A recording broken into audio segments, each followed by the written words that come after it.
பாஜக மாநில தலைவர் அண்ணாமலையோட இன்றைய போராட்டத்தை எப்படி பாக்குறீங்க? ஒரு வினோதமான அது நாங்கெல்லாம்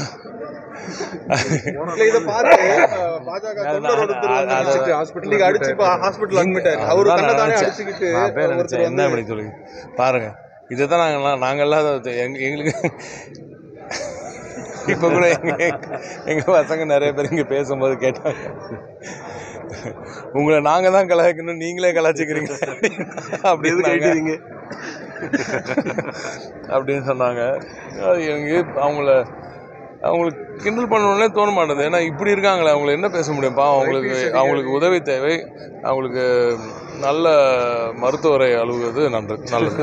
அதே மாதிரி பாலியல் வழக்கு விவகாரத்தில் வந்து சிபிஐக்கு போகணும்னு சொல்லி இபிஎஸ் கேட்டிருக்காரு. ஒரு குற்றம் நடந்து 3 மணி நேரத்துக்குள்ள குற்றவாளியை பிடித்து அவர்களுக்கு தேவையான அவர்களுக்கு என்னெல்லாம் நடவடிக்கை எடுக்கணுமோ அதையெல்லாம் நீங்களே பார்த்தீங்க, காட்சிகளை பார்த்தீர்கள். இன்னும் கடுமையான நல்ல நடவடிக்கைகள் எல்லாம் நிச்சயமாக எடுக்கப்படும் என்று முதலமைச்சர் அவர்கள் உறுதியளித்திருக்கிறார். இந்த விஷயத்தில் வந்து பாருங்கள், ஒரு கொடூரமான நிகழ்வு நடக்குது. ஒரு பெண் அதற்கு அவங்களுக்கு நடந்த அந்த ஒரு குற்றத்தை அவங்க தைரியமாக வந்து அவங்க சொல்கிறது, அது வந்து அந்த மாதிரி சொல்கிறதுக்கு அவங்களுக்கு எவ்வளோ பெரிய துணிச்சல் இருக்கும், அதை பாராட்ட வேண்டும், அவர்களை பாதுகாக்க வேண்டும், அவர்களது நலனை பாதுகாக்க வேண்டும் என்ற நோக்கத்துடன் அரசாங்கம் செயல்பட்டு கொண்டிருக்கும் வேளையில் இதிலேருந்து அரசியல் லாபம் ஈட்ட வேண்டும் என்ற நோக்கத்துடன் எல்லாம் சிறுபுலத்தனமாக ரொம்ப கொச்சையான அரசியல் நடக்கிறது. இதெல்லாம் ரொம்ப வருந்தத்தக்கது.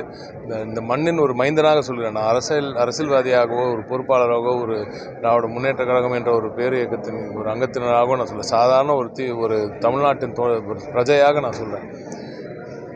இப்படிப்பட்ட நேரத்தில் அனைத்து இயக்கங்களும் சேர்ந்து நின்று அந்த பெண்ணுக்கு உறுதுணையாகவும் அவங்கள பாதுகாக்கிறதுக்கும் இவன் மேலே கடும் நடவடிக்கை எப்படி நடக்கும் அதை பற்றி பேசணுமே தவிர, எல்லாருக்கும் தெரியும் அங்கே நாங்கள் அப்புறமா அந்த அண்ணா யூனிவர்சிட்டியோட விசிஆர் இது யார், சான்சலர் யார், அப்போது ஏன் வந்து கவர்னர் ஏன் இதை சரியாக கவனம் செலுத்தலாமா கேட்பாங்க. இதை அப்படிலாம் கேட்குறோமா? இல்லை.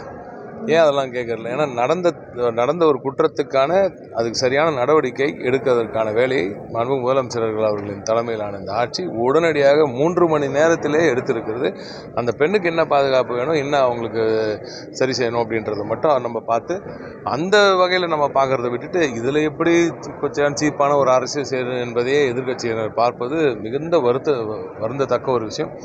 இப்படிலாம் இல்லாமல் ஆக்கப்பூர்வமான அரசியலை செய்ய வேண்டும். அவங்களுக்கு என்ன பண்ணுறது? அவங்களுக்கு ஒவ்வொரு நாளும் திராவிட நாயகன் அவர்களின் செயல்பாடுகளால் வரும் வெற்றிகள், வரும் மக்களிடையே அவர்களுக்கு கிடைக்கும் பெயர் தொடர்ந்து இவருக்கு உயர்ந்துகிட்டே பிறகு திமுக கூட கொடி உயர்ந்துக்கிட்டே போதேன்ற வைத்தறிச்சலில் இப்படிப்பட்ட கீழ்த்தனமான ஒரு அற்பமான வேலைகளை எல்லாம் எதிரினர் செய்கிறார்கள். இதெல்லாம் அவர் தவிர்ப்பது, அவர்களுக்கு கட்சிக்காரர்களே இதெல்லாம் நீங்கள் சொல்கிற மாதிரி இப்போ வாயிலை வச்சு அவங்களே அடிச்சுக்கிறாங்க.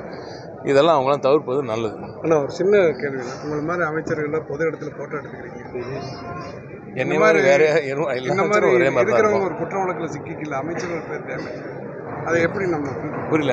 இல்லை, நான் இப்போ பொது இடங்களுக்கு நிறைய இடங்களுக்கு போறீங்க, நிறைய பேர் உங்க கூட போட்டோ எடுத்துக்கிறாங்க. அது நீங்க வந்து ஆராய்ஞ்சு அதுதான் சொல்லுவோம். அதை வந்து நீங்க அமைச்சர் தொடர்பா அப்படிங்க நீங்க அது பொது வாழ்வில் இறங்கிட்ட பிறகு இது சாதாரணமாக இந்த மாதிரி நடக்கும். 1000 பேர்கிட்ட ஒரு நாள் இருக்கிறோம்.